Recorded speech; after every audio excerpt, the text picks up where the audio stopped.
अस्सलामुअलैकुम अज़ीज़ तलबा, bridge course के 39वें दिन आपका इस्तकबाल है। चलिए देखते हैं आज की सरगर्मी। महारत तसव्वुर, बोलना, पढ़ना, लिखना और फहम।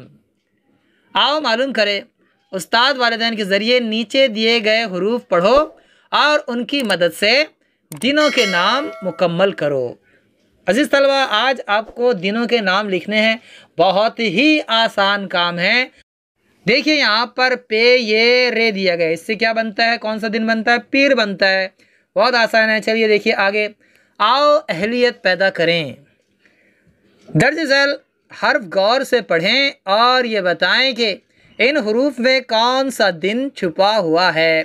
बहुत ही आसान है। जीम, रे, आइन, मीम, ते, अलिफ क्या होता है, हम अगर बता देंगे तो आपको करने के लिए कुछ ही नहीं होगा। बहुत आसान लफ्ज़ लिखना है, दिन का नाम है।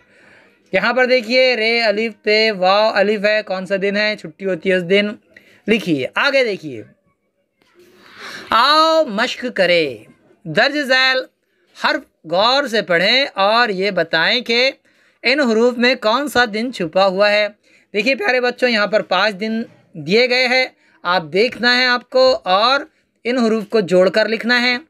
ये जो हर्फ है इनकी तरतीब बदली हुई है, आपको देखना है और लिखना है। चलिए पहला हम करके बता देते हैं। पहला है जुमा।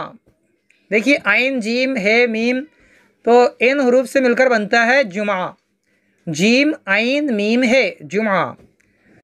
प्यारे बच्चों, हरूफ की तरतीब बिगड़ी हुई है, आपको सीधा करना है और उन्हें जोड़कर लिखना है।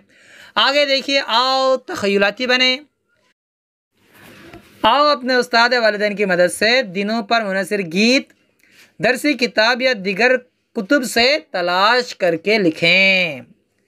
दिनों पर मुनहसर कोई गीत अगर आपको याद है या आपके वालिदैन को याद है या किसी किताब में आपने पढ़ा हो तो वो गीत आपको लिखना है। ठीक है, हम फिर मिलेंगे अगले वीडियो के साथ। तब तक के लिए अल्लाह हाफिज़। अस्सलाम वालेकुम।